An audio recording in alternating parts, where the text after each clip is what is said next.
Shalom, sahabat John Pregado. Senang sekali bisa bertemu kembali dengan sahabat di channel ini. Terima kasih sahabat sudah mendukung channel ini sampai hari ini. Saya berdoa kepada Tuhan, kiranya Tuhanlah yang membalas dan memberkati kita semua. Pada kesempatan kali ini, kita akan dilayani oleh seseorang yang tentu pasti akan memberkati kita. Oleh sebab itu, mari kita dengarkan baik-baik pesan yang akan dibagikan. Bila perlu, kita catat dan kita bagikan kepada orang-orang yang kita kasihi, sehingga mereka juga mendapat berkat seperti kita.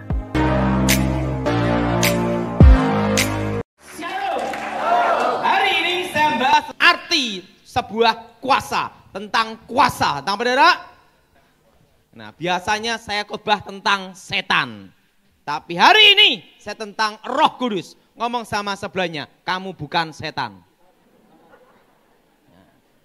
Sebelum saya bertobat, waktu itu kakek nenek guru saya, buyut saya mencari penerus untuk menggantikan dia sebagai seorang dukun. Waktu itu cucu cicit semua dipanggil. Waktu itu ditanya satu-satu, ada yang ingin jadi kapten, ada yang jadi pilot, ada yang ingin jadi tentara, polisi. Nah, pas giliran saya ditanya sama kakek buyut saya, kamu ingin jadi apa dan minta jadi apa? Saya ngomong sama guru kakek saya minta sakti dan kuasa. Langsung guru saya berkata, berarti kamu memang ditakdirkan untuk punya kesaktian dan kuasa. Kamu terpilih oleh sang takdir untuk menjadi penerus. Waktu itu saya ditanya ulang lagi, kenapa kamu pilih itu? Karena saya tahu kakek tidak ada duit. Nah, langsung, kalau kamu ingin tahu kekuatan tentang kuasa, baiklah akan kutunjukkan. Langsung dia baca mantra, ting hilang, ting hilang, ting hilang. Langsung saya berpikir, wah kalau ini punya ilmu menghilang gini, naik bis gratis ini. Nah, langsung dia ngomong, kamu ingin kuasa, tunjukkan kuasa itu. Langsung dia baca mantra, langsung pukul itu, dak, batu hancur. Wah itu saya ngomong sama kakek saya, aku mau untuk belajar itu. Tapi kamu ingin belajar kuasa dan kekuatan kuasa, kamu harus menjadi yang paling menderita dari semua yang menderita. Wow, usia 9 tahun, saya dilatih, tidak makan, tidak minum, 7 hari 7 malam, untung tidak mati. Saya itu suruh puasa, suruh belajar bela diri, kekuatan mistik, berbagai ilmu, saya pelajarin semua. Ilmu santet, ilmu kebal, berbagai macam mantra. Sehingga sebelum saya bertobat, saya tidak pernah bayar bis dan angkot. Nah, setelah bertobat baru bayar. Nah, setelah saya memiliki semua kekuatan kesaktian itu, suatu hari guru saya ngomong, kamu boleh keluar dari tempat ini, karena aku akan meninggal.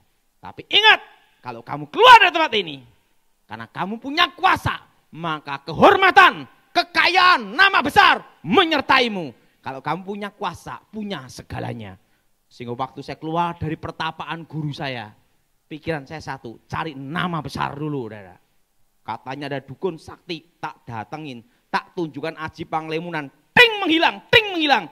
Dukunnya bingung, menghilang di mana anak ini? Malah dukunnya jadi murid saya. Wah, berbagai pertarungan terus saya alami. Dukun apa saya sikat, kalah semua. Setelah kalah semua, Pulau Jawa saya kalahkan dukun-dukun berbagai aliran. Akhirnya setelah mengalahkan dukun, nyoba pendeta. Wah, dukun sudah, sekarang nyoba pendeta. Pas giliran pendeta adalah pendeta gemuk Gilbert Lumaindong. Saya santet, sikat, malah saya yang kalah. Saya kalah sama Gilbert, hilang ingatan, gila 1 tahun. Nah, saya itu ditemui Yesus sendiri. Tuhan Yesus menemui saya sembuh seketika. Dan pada waktu saya bertobat, yang pertama kali saya cari adalah satu, kuasa. Apa saudara? Kuasa.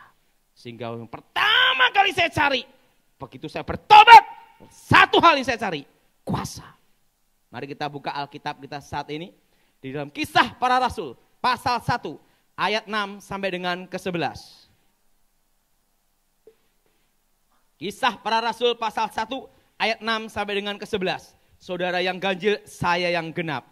Kisah Para Rasul 1 ayat 6-11, maka bertanyalah mereka yang berkumpul di situ, Tuhan, maukah engkau pada masa ini memulihkan kerajaan bagi Israel?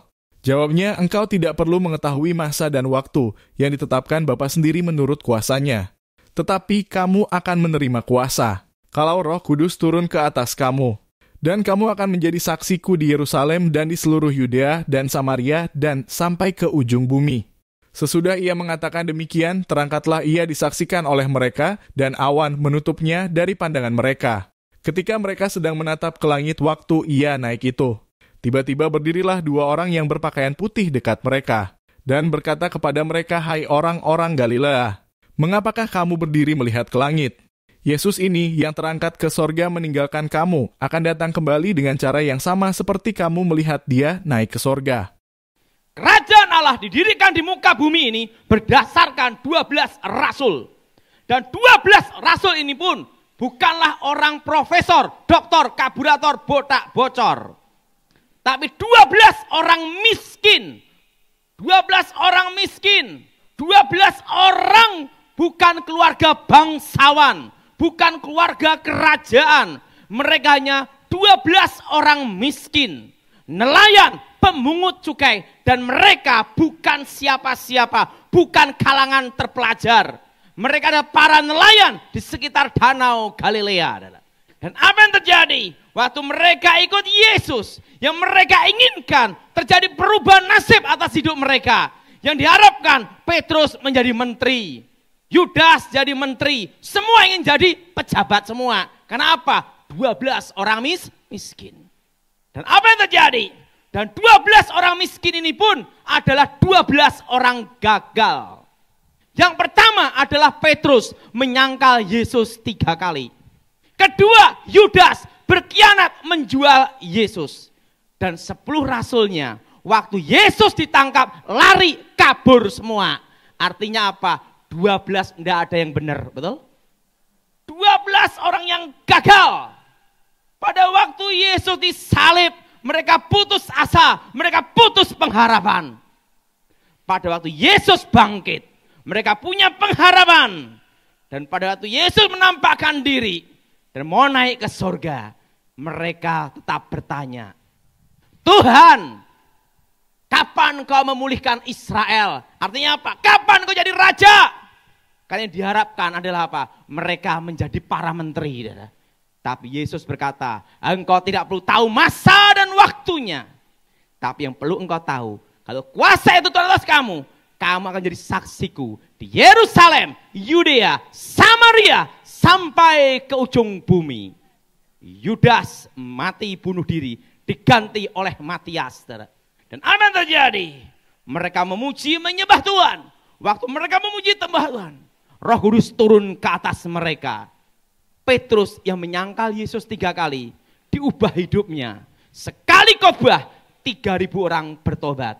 Dan Injil itu dari Yerusalem, Yudea, Samaria, sampai ke ujung bumi, seluruh dunia. Di manakah ujung bumi? Papua.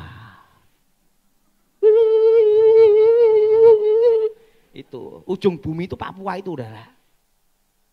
Maka ikan banyak di Papua, ujung bumi. Ingat, dan 12 orang gagal ini hidupnya dirubah Tuhan. Dan ingat, menggoncang seluruh dunia. Dan mereka terkenal sepanjang sejarah selama 2000 tahun. Untuk menjadi terkenal 100 tahun itu susah, betul? Ini sampai 2000 tahun. Dan kisah tentang mereka, bagaimana mereka dirubah, sampai sekarang masih terdengar. Artinya apa? Bahwa mereka diubah oleh kuasa itu. Pada waktu saya bertobat percaya Tuhan Yesus, yang pertama kali saya cari adalah kuasa. Kenapa? Karena saya tahu, tanpa kuasa hidup saya tidak berubah. Saya di kelas paling goblok. Sewaktu pelajaran sekolah Alkitab, yaitu homiletik, hermeneutik, tentang teknik berkhotbah, guru saya sekolah berkata, Daud, kamu khotbah bagus sekali, alangkah baiknya kalau tidak khotbah.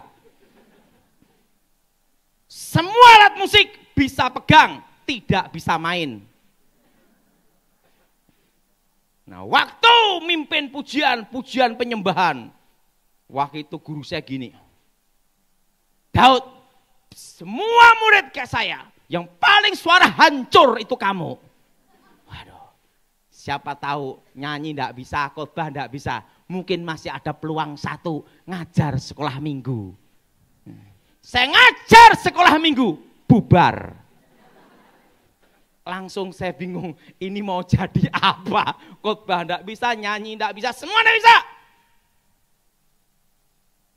Padahal menjelang ada hari Pentakosta, satu yang saya cari, kuasa yang pernah mengalahkan saya dulu, yaitu kuasa Roh Kudus. Waktu itu saya tanya sama kawan-kawan saya sekolah Alkitab, bagaimana supaya dipenuhi oleh Roh Kudus? Langsung mereka cerita, Roh Kudus adalah sumber dari 9 karunia.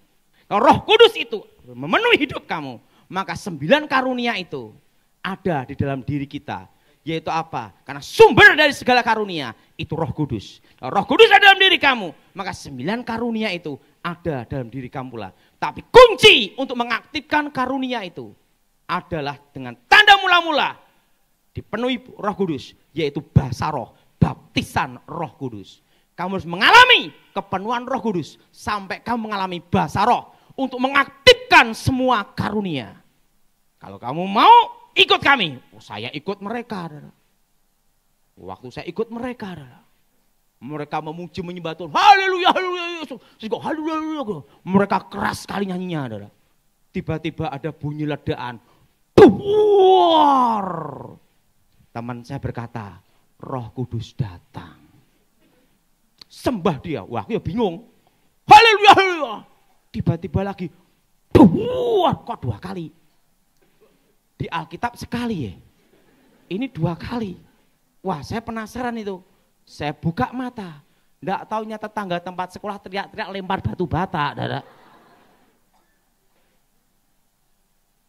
Wah saya kecewa sekali tuh. Udah. Turun dari situ. Gimana? Batu bata yang datang.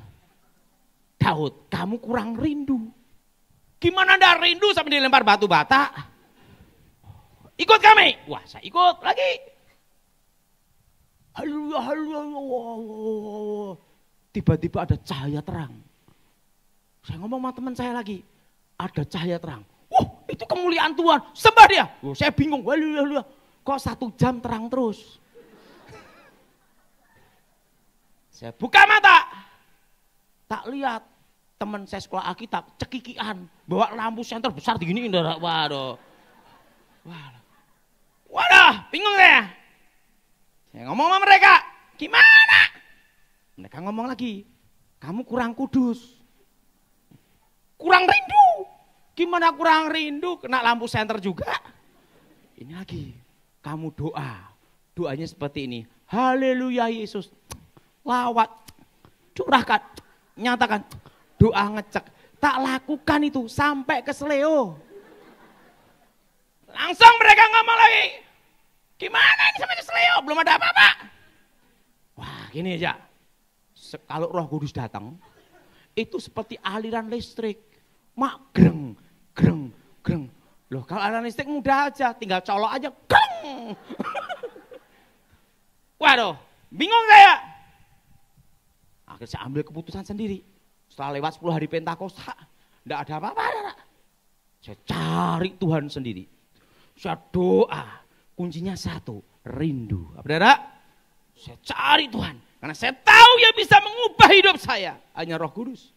Yang bisa mengubah hidup para rasul adalah Roh Kudus. Saya mulai menyembah Tuhan, saya sembah Tuhan. Oh, haleluya, haleluya, saya sembah Tuhan. Tiba-tiba atap hilang, syak. Ada suara, Daud, Daud, Daud, Daud. Langsung saya buka mata. Kenapa buka mata? Karena di tempat saya sekolah Alkitab banyak yang ngerjain. Kalau ada anak yang baru bertobat, datang. Tuhan ampuni dosaku. Temannya di belakang berkata apa? Sudah ku ampuni anakku. Gitu. Karena di tempat sekolah Alkitab itu, yang bertobat ada, yang belum bertobat banyak. Kumpul jadi satu. Makanya kalau doa makan, serahin saya pasti cepat. Kenapa? Pengalaman. Waktu doa makan di sekolah, haleluya Yesus, oh terima kasih. Buka mata hilang semua. Waduh. Nah, Situ saudara. Saya buka mata. Suara apa ini? Saya lihat jendela, lihat semua. Buka mata gini.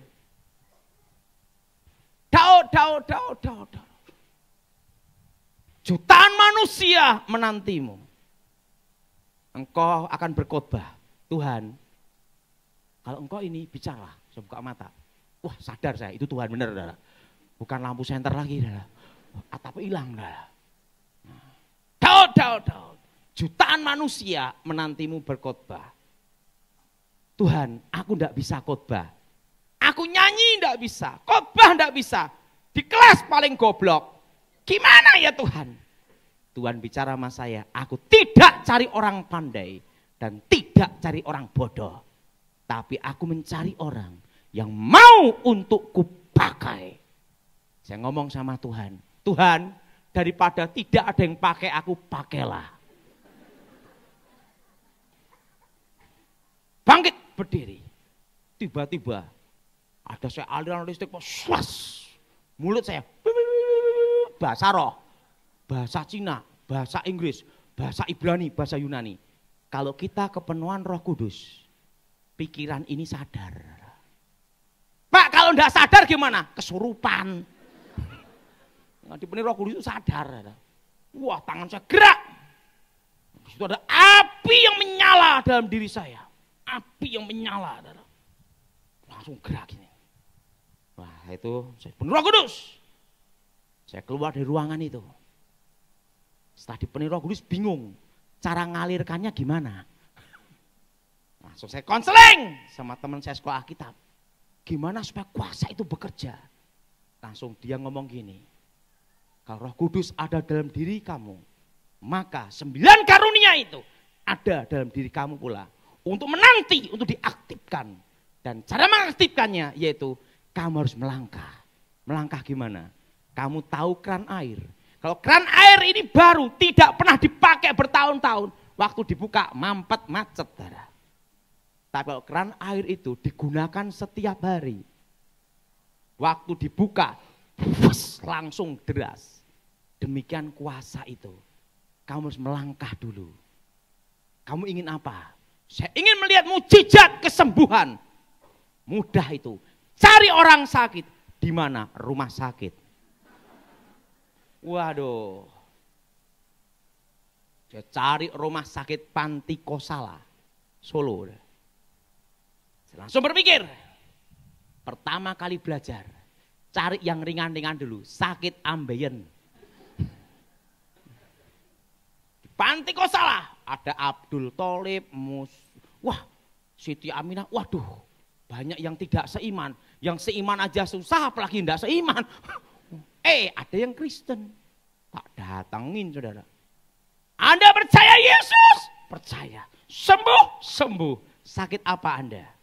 Saya sakit tipes kronis komplikasi. Hah? Dokter berkata tidak boleh duduk dan tidak boleh berdiri. Karena virusnya itu menggerogoti usus tipis. Kalau berdiri duduk rontok. Langsung saya doa dalam hati, Tuhan ngapain percobaan pertama berat banget. Waduh. Anda percaya Yesus? Percaya. Yuk kita doa. Langsung saya bahasa roh. Gerak-gerak badan semua. Maka saya tahu kalau doa goyang-goyang itu tanda tidak yakin. Kenapa? Supaya supaya yakin. Tiba-tiba Tuhan bicara sama saya. Daud, suruh dia bangkit, berdiri, lompat. Hah? Langsung saya ngomong ini, Tuhan, ini suaramu atau bukan ini? Ini kalau bukan habis didoain mati masuk penjara. Jadi belum praktek udah mati, masuk penjara dulu ini. Orangnya udah mati dulu. Didoain mati gimana? Saya bingung. Kalau saya tidak melangkah, kuasa itu tidak bekerja. Tapi kalau melangkah, kalau sembuh, kalau masuk penjara gimana? Saya ambil keputusan. Ya udahlah, kalau mau masuk ke penjara nasib udah. Saya doa. Anda percaya Yesus sembuh? Waduh, yang doain aja takut gimana lah? Tak bangkit, tak suruh berdiri, tak lempar. Saya dalam hati saya, oh Tuhan, kehendak-Mu yang jadi. Buk, dia berdiri, tek, enggak mati, sembuh. Langsung dokter datang, perawat datang, cek sembuh. Langsung saya lihat tangan saya, wah sakti nih. Wah, pertama itu loh, wah. Ada orang mati. Mau dibawa ke kamar mayat, tak lihat. Wah, iman belum nyampe, Dara. Yang hidup aja susah, apalagi yang mati. Wah, dari itu saya mulai doain orang sakit, banyak yang sembuh. Lumpuh berjalan, banyak yang sembuh.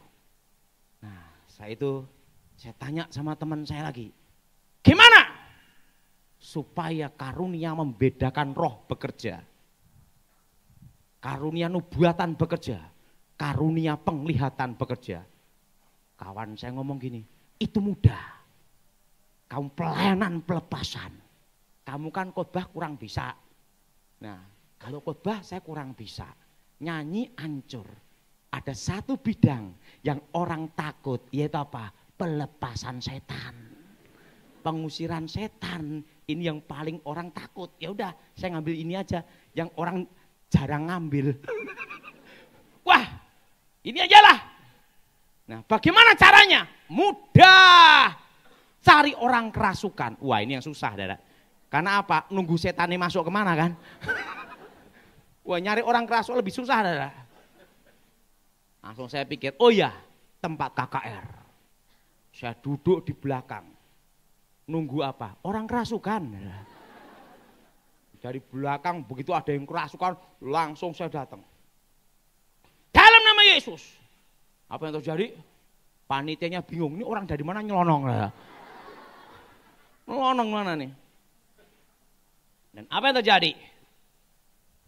Wah, waktu pertama saya ngusir setan, enggak lihat apa-apa. Enggak ada reaksi apa-apa. Pertama, kedua, enggak ada reaksi apa-apa. Orangnya sadar gitu aja, biasa aja. Kedua, enggak lihat apa-apa. Ketiga, keempat, kelima, keenam, ketujuh. Waktu yang ke-8. Tiba-tiba mata saya, set, lihat langsung. Jimat-jimat ada di dompet orang. Oh ini, ada yang sakit ini, ada ini. Langsung mata saya lihat, setan. Di mana ini? Tek, tek, tek, tek. Wah, baru karunia itu bekerja pada waktu ke-8. Di situ saya mulai ngerti, kuasa itu bekerja kalau kita harus melangkah. Amin. Harus apa, Dara? Melangkah. Di situ saya mulai doain orang-orang sakit, pengusiran setan. Dan apa yang terjadi? Kuasa itu bukan hanya mengubah hidup saya dan saudara, tapi juga mengubah nasib saudara dan memberikan masa depan. Apa yang terjadi? Setelah saya doain banyak, tiba-tiba saya dipanggil guru saya sekolah Alkitab, rektor. Daud, ada apa Pak Pontas? Sebenarnya kamu tidak lulus. Hah? Tetapi kalau tidak diluluskan, muridnya tinggal 4. Karena anugerah keselamatan dan belas kasihanku, engkau kunyatakan lulus. Tapi ada satu syarat, kamu tidak boleh meneruskan sekolah tinggi teologi. Kenapa Pak Pontas? Karena di antara muridku seumur hidupku belum ada yang segoblok kamu dalam waduh. Waduh. Udah. Saya diwisuda. Senang sekali bisa lulus. Ranking 4, murid tinggal 4. Itu keselamatan bener tuh. Ranking 4, murid tinggal berapa, Dara? Tinggal 4. Dan apa yang terjadi? Waktu saya masih ingat itu. Saya diwisuda. Waktu saya diwisuda, papa saya tidak datang. Mama saya tidak datang. Adik saya tidak datang. Saya pulang naik angkot. Sampai di rumah, papa saya dipecat, adik saya dipecat, kakak saya dipecat, 1 hari dipecat rame-rame. Lulus sekolah kita dapat hadiah itu, saudara. Mereka pada stres semua. Saya langsung berpikir, kalau saya ikut stres, satu keluarga gila. Harus ada satu yang normal, betul? Langsung saya bangkit. Saya percaya kuasa itu menyertai bukan hanya di pelayanan, tapi bisa mengubah nasib seseorang, memberikan masa depan. Langsung saya doa, kalau saudara ada masalah atau tantangan berat apapun dalam hidup saudara. Langkah yang pertama, cari Tuhan. Saya cari Tuhan, saya sembah Tuhan. Haleluya Yesus, haleluya, saya sembah Tuhan. Tiba-tiba Tuhan bicara sama saya. Daud. Ada apa Tuhan? Apa yang di tanganmu lakukan dengan setia. Ada plastik bekas gula di tangan saya. Tuhan, apakah aku mau jadi pemulung? Mantan paranormal, dukun sakti bertobat jadi pemulung. Dan Tuhan bicara sama saya. Dengan tanda salib inilah kamu akan menang. Langsung saya ambil plastik itu. Saya nemuin mama saya. Mama, saya mau kerja plastik. Nah ini plastiknya. Tuhan tunjukin ke saya. Ini bekas gula no gitu. Nah, ini ada uang 100.000. Kalau kamu berhasil, berarti Tuhan menyertai kamu. Kalau gagal, modal terakhir. Di antara anak mama, kamu yang paling goblok. Gitu. Di sekolah pun juga pupuk bawang. Saya sampai detik ini tidak bisa matematika, tapi uang ngerti. Saya tidak bisa matematika, tapi uang saudara ngerti. Gara-garanya apa? Saya itu sebelum bertobat tidak pernah belajar, tapi ngambil pikiran guru-guru, langsung jawaban di telapak tangan. Setelah bertobat ilmunya hilang. Makanya sekarang porogapit sama pembagian saya tidak bisa. Taunya satu, duit ngerti. Dan apa terjadi? Ini tak kasih uang 100.000. Kalau memang berhasil, Tuhan menyertai kamu. Mah, aku perlu sepeda motor. Ini ada sepeda motor. Tapi ingat, kreditannya tidak bisa bayar kita. Kamu yang nerusin. Loh mah, 100.000 suruh nyicil kendaraan juga gimana? 100.000 tak belikan plastik. Di balong, plastik kilap. Saya beli satu sak, 25 kilo. Langsung saya berlutut. Ingat, sesuatu yang dilandaskan dengan kekuatan doa, itu ada kuasa. Itu gunanya kita kepenuhan Roh Kudus. Saya pegang plastik itu, bekas gula itu, doain. Saya datang ke gereja, saya berdoa. Saya naik motor. Saya masih ingat itu motor itu. Naik motor Alfa. Alfa yang zaman dulu kayak butut itu, saudara. Nah, saya kelilingan plastik, saudara. Tiba-tiba Roh Kudus beritahu saya, kamu jualan di pasar ini, belok gang sini. Tak ikutin, saudara. Satu-satu gitu. Itu dari omset 25 kilo, untung 3.000, 5.000. Naik jadi 50 kilo, naik jadi 1 kintal, naik jadi setengah ton, naik jadi 1 ton, 2 ton, 3 ton, puluhan ton, sampai jadi pabrik. Dari saya lahir, sampai sekarang saya umur 42, saya tidak pernah utang bank. Saudara boleh cek bank seluruh dunia tentang saya, pasti seputih salju. Saya tidak ada utang bank, seumur hidup saya tidak pernah utang bank ya, tidak pernah. Terus jadi pabrik. Di situ saya mulai doa. Nah, setelah itu saya kendor pelayanan.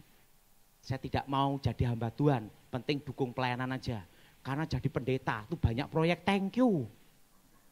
Proyek terima kasih. Capek-capek doain dalam nama Yesus. Pulang, angkot, bis, bayar sendiri. Banyak thank you aja. Waduh susah sekali jadi hamba Tuhan. Saya udahlah, saya mau bantu pelayanan aja sama bisnis. Tiba-tiba saya ditelepon. Daud, haleluya. Wah gilbert ini. Daud, saya dengar kamu bisnis plastik sukses ya kawan. Hahaha gitu loh. Saya takut satu dikirim sekolah lagi dah. Daud, kamu harus pelayanan. Tuhan memanggil kamu. Iya Pak Gilbert, kamu ke Jakarta ya? Baik Pak Gilbert. Ya, ke Jakarta. Langsung Gilbert ngomong saya, haleluya. Kamu kesaksian ya kawan? Iya. Kamu pelayanan. Waduh Pak Gilbert, bingung saya Pak Gilbert. Pabrik saya gimana Pak Gilbert? Karena pabrik plastik itu 3 shift, 24 jam. Kalau Jumat, Sabtu, Minggu libur, waduh rugi adalah. Kenapa rugi? Listriknya adalah. Bisa ada hafalnya adalah. Waduh gimana nih? Ini 24 jam, 3 shift gini-gini. Saya pikir-pikir gimana ini? Nah langsung gini, kawan, Tuhan manggil kamu, sudah memberkati kamu. Ingat, kalau Tuhan marah, semua habis. Wah iya benar juga. Waduh benar juga. Waduh, saya pikir-pikir, saya lihat pabrik ada rumah waletnya, waletnya udah tinggal panen. Plastiknya gini. Aduh. Saya doa lagi, Tuhan, Engkau yang memanggil aku, Engkau yang memberkati. Tuhan, saat ini aku mau mendengar Engkau, Roh Kudus pimpin saya. Ingat, itu mengubah nasib seseorang. Tuhan bicara sama saya, jual pabriknya dan uangnya belikan tanah semua. Nanti akan kutunjukkan satu tempat tanah yang harus engkau beli. Aduh. Saya doa, baik Tuhan. Pabrik saya jual, ngelepasin pabrik hati susah juga, saudara. Kenapa? Omset. Pabrik, saudara, saya jual. Saudara. Uang cash, susah tidur juga. Karena apa? Saya kan tidak pernah urusan dengan bank. Kalau nanti tak titipkan bank, banknya bangkrut gimana? Jadi bingung, megang duit bingung, tidak megang tambah bingung. Saudara. Waduh, saya doa, Tuhan tunjukkan. Aku ingin tahu apa yang harus aku lakukan. Tuhan beritahu saya, belilah tanah di lokasi ini. Pinggir kota Solo, pinggir jalan semua. Dan ingat, dengan tanda ini engkau akan menang. Saya lihat lokasinya. Ya ampun saudara, lokasinya banyak setannya, banyak rampok. Pinggir, ya ampun, yang adanya apa? Kandang ayam sama kandang kerbau. Pinggir kota. Saudara. Saya doa lagi, Tuhan, Engkau salah berfirman enggak ya? Ini uang satu-satunya saya kerja plastik. Berapa tahun ini? Gimana ini? Tapi kalau ini perintah Tuhan harus saya lakukan. Langsung pinggir jalan semua saya beli. Tuhan beritahu saya, jangan di atas 1.500, tapi di bawah 1.500. Pinggir jalan semua kamu beli. Saya beli pinggir-pinggir jalan. 1.500, 1.000 meter tak beli. Tidak banyak, waktu itu saya beli ada 30 sertifikat. Pabrik jual panas semua. Setelah jual tanah itu semua, saya doa lagi, Tuhan, aku udah ngikutin petunjukmu. Itu tempat saudara, ya ampun setannya banyak banget. Setiap malam ada pohon bambu, setan ini, lari tuh orang saudara. Ada lagi di pohon sawo, krocok, gendruwo kencing, lari semua. Wah langsung saya, wah ini tanah tak usir setannya dulu. Saya doa pengusiran setan tak usir keluar, dalam itu setan keluar. Begitu setannya keluar, sekarang mikir rampoknya. Karena setiap malam itu ada kerampokan, begal banyak di situ. Orang tidak berani beli tanah situ. Ya udah saya beli 300.000, 200.000, 100.000 tak beli semua. Uang dari pabrik saya jual itu. Dan apa yang terjadi? Setelah itu, tak bikin kandang ayam. Jadi nanti kalau ada yang ngerampok, petok ayam. Wah, kandang ayam, udah sudah bikin dah. Berapa tahun kemudian, saya duduk gini, wadah, datang traktor, datang bulldozer, datang alat-alat berat, datang semua di daerah tanah situ. Enggak taunya apa, tanah yang Tuhan tunjukkan ke saya itu pintu tol. Jadi jaraknya itu dari pintu tol itu 500 meter, 200 meter, 300 meter, sekitar pintu tol semua. Itu tanah dari harga 200.000 jadi 3 juta. Sampai dari itu jadi 6 juta, jadi banyak banget, lipat-lipat. Waduh, saya nyesal juga, kenapa enggak beli sebanyak-banyaknya ya. Saya hanya beli 30 tempat aja, wah langsung. Nah, setelah itu saya lihat, saya bikin Alfamart, franchise Alfamart. Saya bikin bisnis ini, plok, jadi semua. Jadi kalau kita dipenuhi Roh Kudus, Ingat, itu kunci mengaktifkan karunia. Bukan hanya menyertai engkau dalam pelayanan, tapi juga memberi engkau masa depan. Mengubah nasibmu. Segala sesuatu yang mustahil terjadi. Dan kuasa itu pula, Roh Kudus pula, yang membimbing kita untuk menyelamatkan kita dari segala kecelakaan. Suatu kali, istri saya melahirkan. Waktu itu dia minta sama saya, Papi, kita ke Jogja. Karena istri saya kan keluarga di Jogja semua. Setelah lahir, anak saya pertama perempuan, baru lahir itu dah.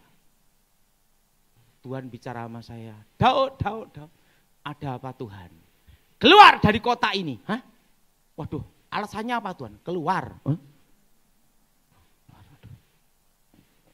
Kapan aku harus keluar Tuhan? Hari ini juga.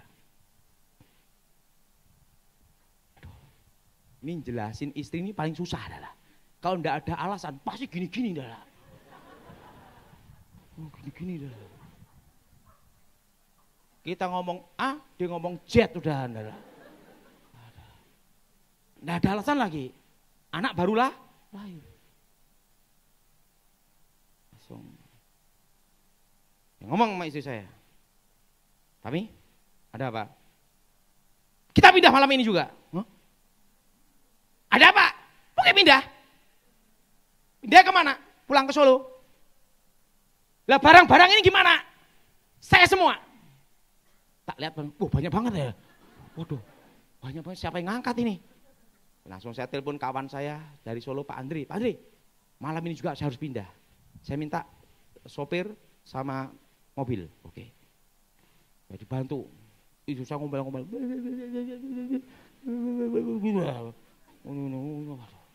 Sampai telinga saya. Ini masih bayi. Waduh.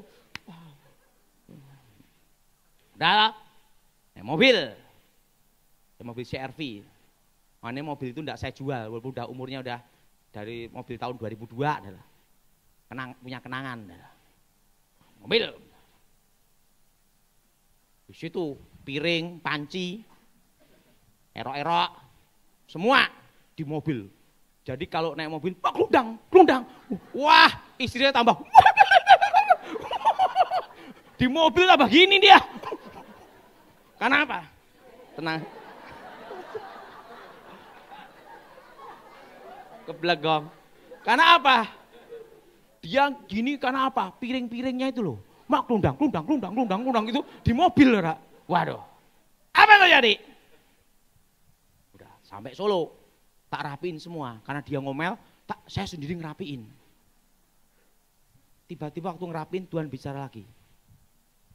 Beli bahan makanan sebanyak-banyaknya, simpan. Ada apa toh Tuhan? Terus lakukan aja lah. Lakukan aja lah. Beli beras, apa semua. Tak pikir, areng.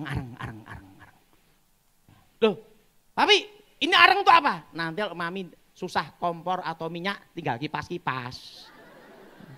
Saya beli areng, daging, semua. Setelah selesai, saya doa lagi. Tuhan bicara, setelah engkau keluar dari kota itu, malam ini juga, aku akan menginjakkan kakiku di Jogja, laut bergelora. Ada apa ini? Kaget saya. Malam itu juga, gempa bumi. Tempat yang ditinggali istri saya, sama saya, dekat situ, hancur. Nah, keluarga istri saya dari Jogja lari ke Solo. Wah, lari ke Solo. Karena apa? Cari bahan makanan enggak ada. Rebutan semua. Keluarga istri saya datang, sampai rumah, kok ada beras, ada Indomie, ada areng lagi. Banyak ini nih. Loh kok bisa siap banget gitu gimana? Saya disuruh Tuhan untuk nyiapin semuanya. Ngomong gini, kalau Tuhan ngomong harusnya ngomong ke kita.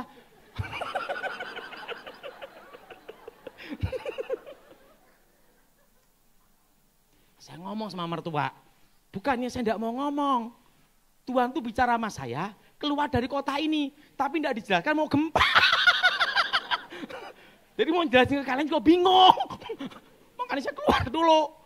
Langsung, oh gitu ya. Di situ saya lihat, kalau kita bersama Tuhan ada Roh Kudus, kita diluputkan dari yang jahat. Luput dari kecelakaan, luput dari musibah. Jadi ingat, kuasa itu bisa mengubah nasib seseorang. Kuasa itu menyertai dalam pelayanan, membuat segala sesuatu yang mustahil menjadi tiada mustahil. Dan kuasa itu pula yang bisa memberikan masa depan hidup kita. Yang pasti, amin, amin. Bukan moga-moga. Maka saudara harus dipenuhi oleh Roh Kudus. Waktu saya pelayanan ke daerah-daerah, saya masih ingat saudara. Satu kali Tuhan bicara sama saya, pergi ke Kalimantan. Di mana Tuhan? Itu waktu sekolah Alkitab tuh. Engkau akan kulatih berperang. Waduh. Di mana ini? Waduh. Waktu itu rektor panggil semua. Siapa, itu waktu sekolah Alkitab, siapa yang merasa dipanggil Tuhan melayani di Sumatera, angkat tangan. Lampung, angkat tangan. Jakarta, angkat tangan. Madura, angkat tangan.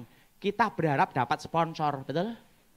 Langsung rektor yang ngomong, kalian percaya Tuhan panggil kalian ke sana? Percaya. Ya udah, berangkat sendiri. Lah uangnya gimana? Kan Tuhan yang ngutus. Ya modalnya dengan iman itu. Saya berangkat. Naik waktu itu saya naik mobil, setelah itu naik kapal Binaya.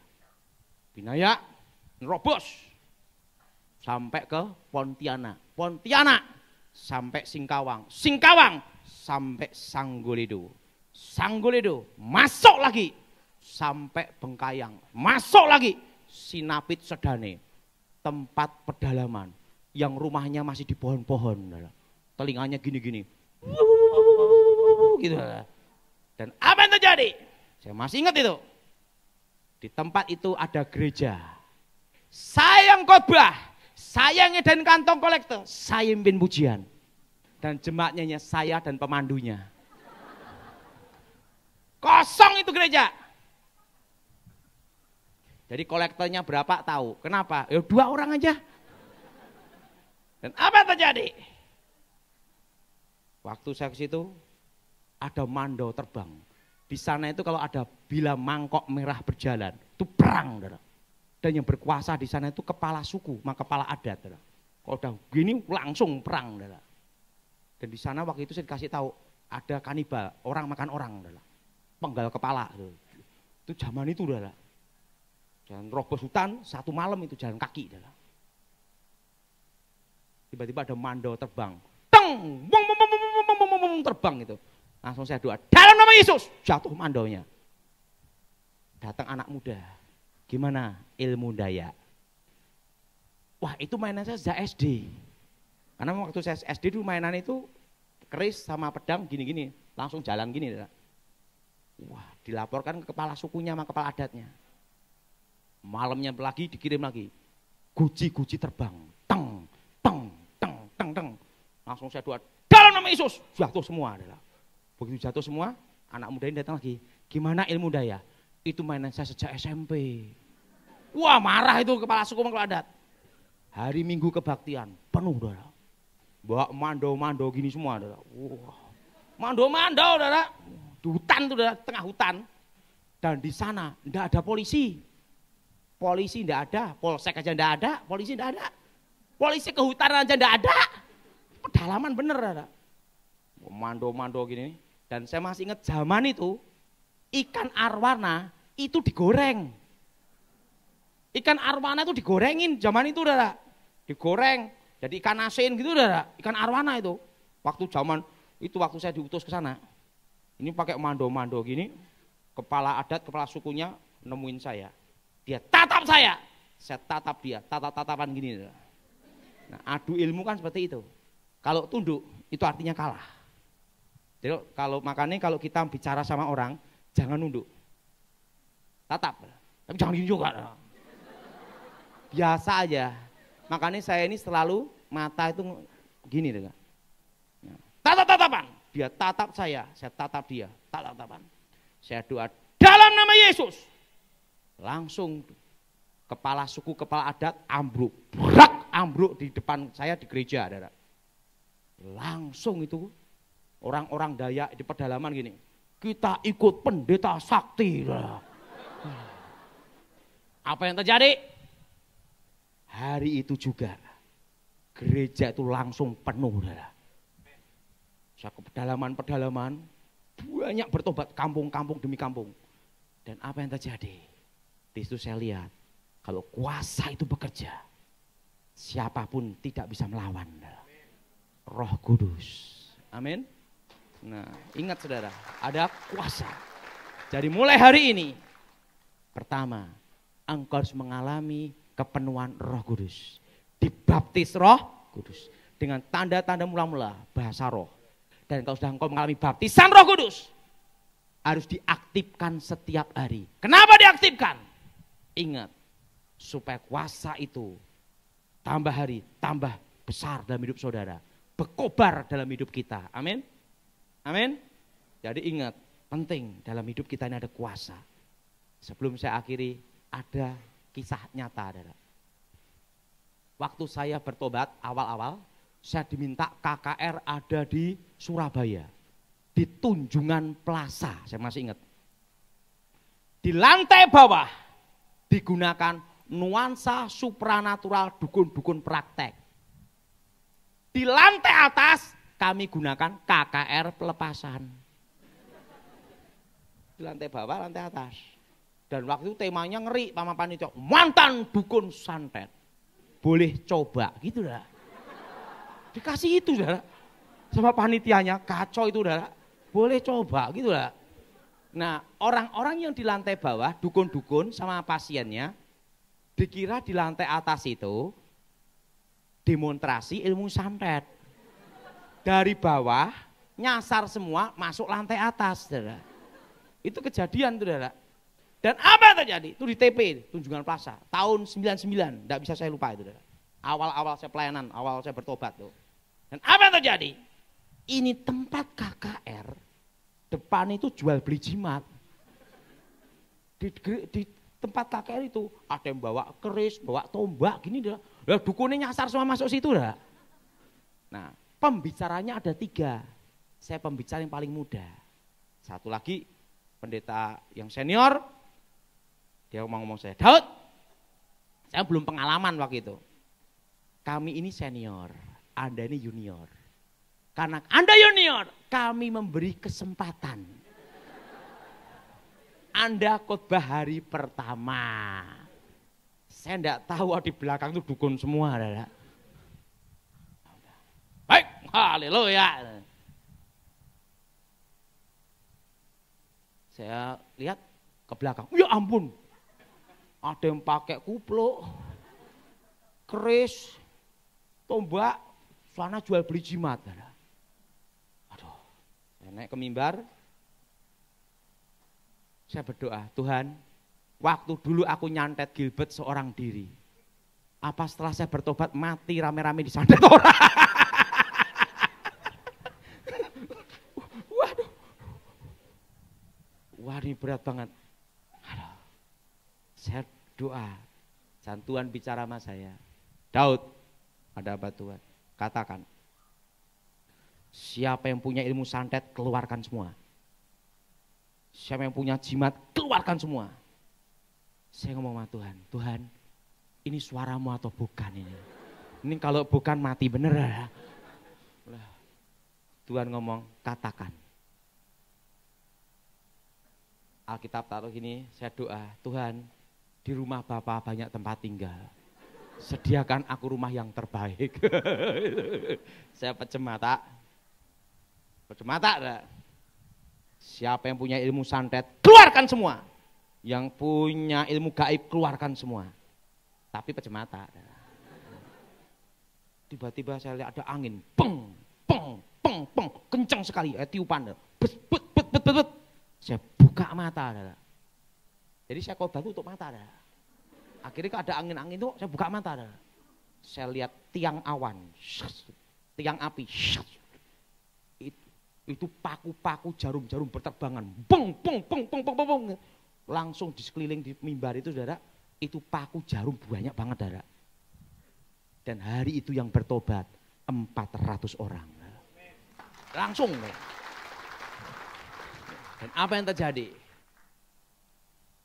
Hari yang kedua, pendeta yang senior ngomong, sudah aman, saya yang khotbah.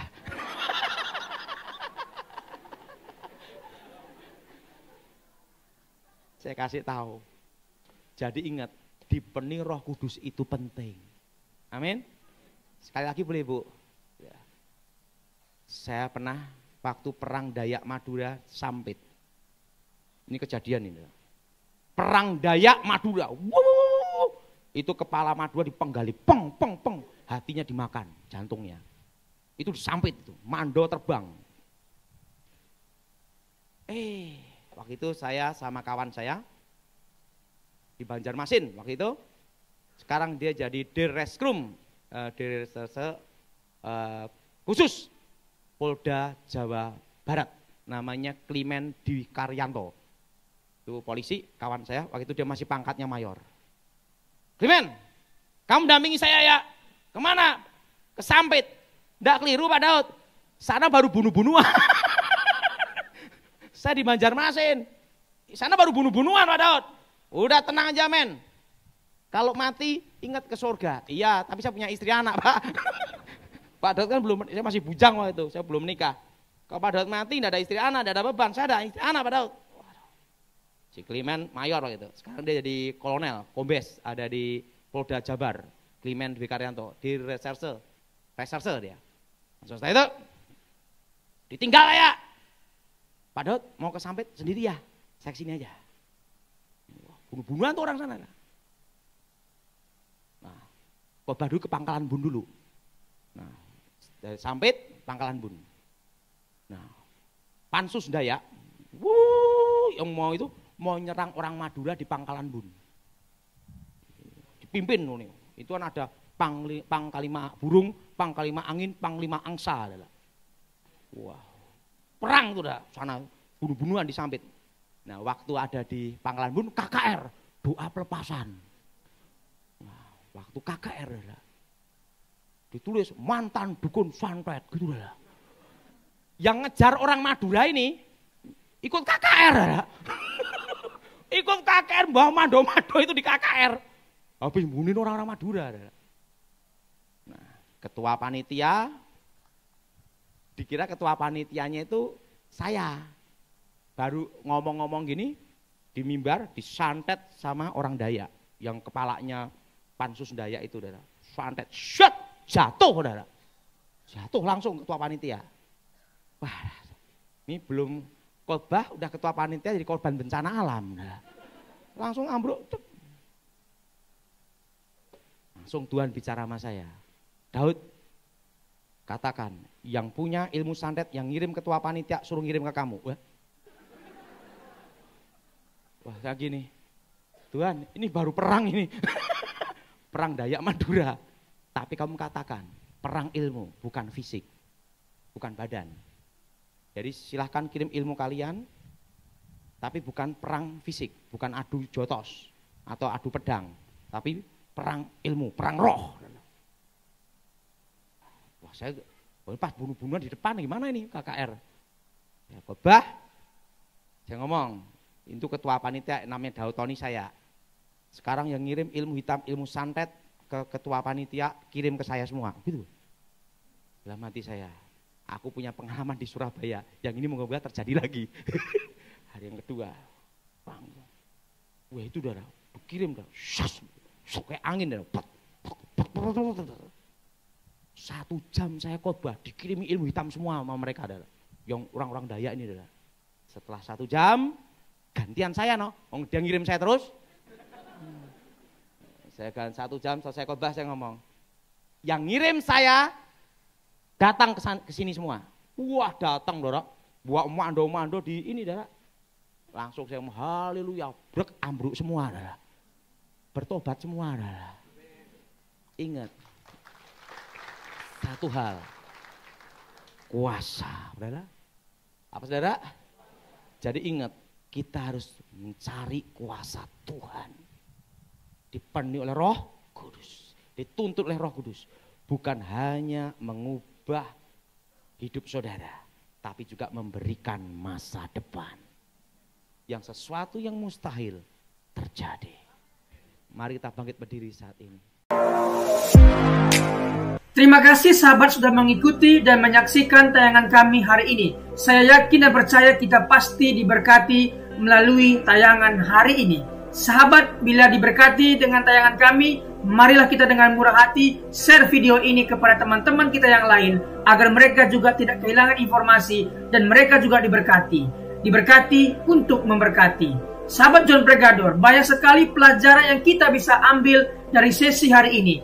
Catatlah baik-baik poin-poin yang telah disampaikan, simpan dalam hati, dan diaplikasikan dalam kehidupan sehari-hari. Saya yakin dan percaya itu bisa menjadi pelajaran dan rema buat kita, sekaligus membuat kita bijaksana dan bertanggung jawab dalam menjalani kehidupan ini. Sahabat John Pregador, apapun yang terjadi dalam kehidupan ini, tetaplah percaya kepada Tuhan, bersandar kepada Tuhan, pegang firman Tuhan. Karena firman Tuhan adalah pedoman hidup kita yang menuntun kita kepada jalan yang benar, yang membawa kita kepada keselamatan yang kekal. Jadi sahabat, mari kita mempergunakan waktu ini sebaik-baiknya. Selama hidup, selama masih diberikan kesempatan untuk berkarya, mari kita beri yang terbaik kepada Tuhan. Sahabat, apabila engkau dalam kesusahan, ingatlah firman ini. Marilah kepadaku semua yang letih lesu dan berbeban berat, aku akan memberikan kelegaan kepadamu. Pikulah kuk yang kupasang dan belajarlah kepadaku, karena aku lemah lembut dan rendah hati, dan jiwamu akan mendapatkan ketenangan. Diberkati orang yang mengandalkan Tuhan, yang menaruh harapannya kepada Tuhan. Ia akan seperti pohon yang ditanam di tepi air, yang merambat akar-akarnya ke tepi batang air, dan yang tidak mengalami datangnya panas terik, yang daunnya tetap hijau, yang tidak khawatir dalam tahun kering, dan yang tidak berhenti menghasilkan buah. Janganlah takut, sebab aku menyertai engkau. Janganlah bimbang, sebab aku ini Allahmu. Aku akan meneguhkan, bahkan akan menolong engkau. Aku akan memegang engkau dengan tangan kananku yang membawa kemenangan. Sebab aku ini mengetahui rancangan-rancangan apa yang ada padaku mengenai kamu. Demikianlah firman Tuhan, yaitu rancangan damai sejahtera dan bukan rancangan kecelakaan, untuk memberikan kepadamu hari depan yang penuh harapan. Tuhan memberkati engkau dan melindungi engkau. Tuhan menyinari engkau dengan wajahnya dan memberikan engkau kasih karunia. Tuhan menghadapkan wajahnya kepadamu dan memberikan engkau damai sejahtera. Tetaplah berpegang pada janji Tuhan. Diberkati sahabat John Pregador dimanapun berada. Pekerjaan apapun yang sedang dikerjakan, Tuhan buat berhasil. Darah Yesus bukan dalam berkat, keberuntungan, keberhasilan, masa depan yang penuh harapan diberikan Tuhan kepada setiap pendengar setia John Pregador. Terima kasih, Tuhan Yesus memberkati. Mari kita berdoa. Tuhan Yesus, terima kasih buat hari ini. Kami percaya setiap hari adalah hari yang baik Engkau berikan kepada kami. Dan hari ini pun kami merasakan kebaikan Tuhan dan tidak ada alasan kami untuk tidak mengucap syukur. Terima kasih sepanjang hari yang Tuhan berkati. Terima kasih renungan kabar baik yang sudah kami dengar hari ini. Diberkatilah kiranya semua pendengar setia John Pregador. Dibukakan jalan berkat, jalan keberuntungan, keberhasilan mereka. Pekerjaan mereka berhasil dan beruntung. Keluarga mereka diberkati oleh Tuhan. Terima kasih Tuhan Yesus. Pertemukan kami di hari-hari berikutnya dengan keadaan sehat dan baik, diberkati oleh Tuhan Yesus. Terima kasih buat pembicara narasumber hari ini. Diberkati pekerjaan, usaha, bisnis apapun yang mereka kerjakan, Tuhan buat berhasil dan beruntung. Terima kasih Tuhan Yesus. Demi nama Tuhan Yesus kami berdoa dan mengucap syukur. Haleluya. Amin.